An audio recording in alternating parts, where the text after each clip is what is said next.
Hello, cover call ETF enthusiasts. In today's video, I'm going to be doing a reactionary video to a brand new cover call ETF that we have not seen in the Canadian space yet that will be hitting the market, I would suspect, in the next few weeks, just regarding Harvest filing of a preliminary prospectus for a premium yield treasury ETF. And what's going to be awesome about this, of course, if you're here wanting to learn about cover calls, it's going to have cover call coverage on it. So let's go through the article. Let's see. Harvest Portfolios Group is pleased to announce that it has filed a preliminary prospectus with the Canadian securities regulators for the Harvest Premium Yield Treasury ETF.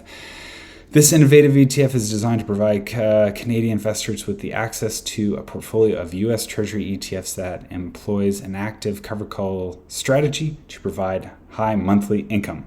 Harvest is pleased to introduce a new fixed income ETF to our lineup and the Canadian market, said Michael Kovacs, President and CEO of Harvest. By applying our extensive options writing expertise to HPYT, we believe HPYT can provide an attractive yield for Canadian investors. HPYT will seek to provide high monthly cash distributions to unit holders by investing on a non-levered basis, which is actually important to note because Harvest does hold a lot of I just call them one-to-one funds, where they have a bevy of cover call funds, and then they have leveraged versions of those funds. So a really good fund manager when it comes to that. If you're looking at Harvest cover call ETFs and you're looking for some extra juice just to boost that yield and potentially boost that performance, there might be a leveraged version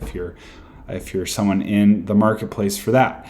And as we continue here, a portfolio of exchange-traded mutual funds selected by the manager that provide exposure primarily to longer-dated U.S. Treasury bonds and are listed on a regulated stock exchange in North America.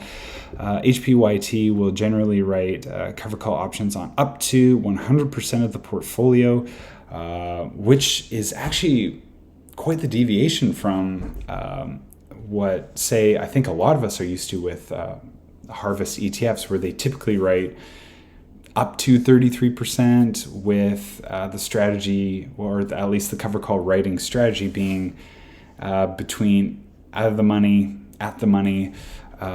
So this will be quite the deviation for Harvest, but hey, I'm all for it. The level of cover call option writing may vary based on market volatility and other factors.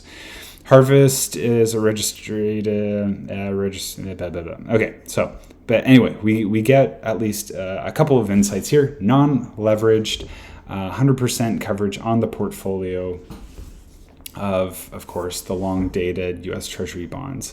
Now, this will be the first fund, as I said at the top of the video, this will be the first cover call ETF from a provider in Canada with any kind of fixed income. 99% sure about that.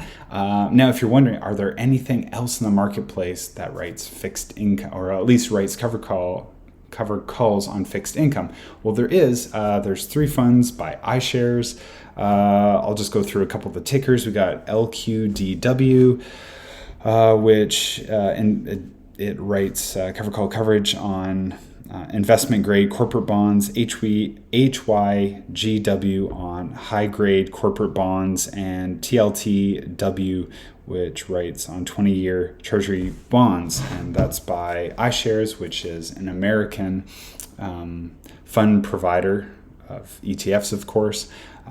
But hey, what do you all think of this news? It's always exciting news, and especially if you're an income investor. I love breaking news with stuff like this, even though, at the time of recording this video, it's a couple days old. So let me know what you guys think. Will you be investing in HPYT? Does it change up any of your strategy to include fixed income? I guess the other important thing is, what kind of yield can we expect? Well, with the iShares, I believe it's on average, those other funds are typically over 15%, I want to say, and they're very similar. They write 100% coverage and I believe it's at the money. I'm pretty sure those funds are at the money. The other ones by iShares I just mentioned. And this one, will it be similar? I would suspect at least over 10%, like at minimum, at least over 10%. So let's see how Harvest will wow us in potentially trying to, obviously outcompete other fund managers here in Canada and bring more money to them. But anyway, let me know what you guys think. And as always, hit all the buttons of like and subscribe variety, and I'll see you all in the next video.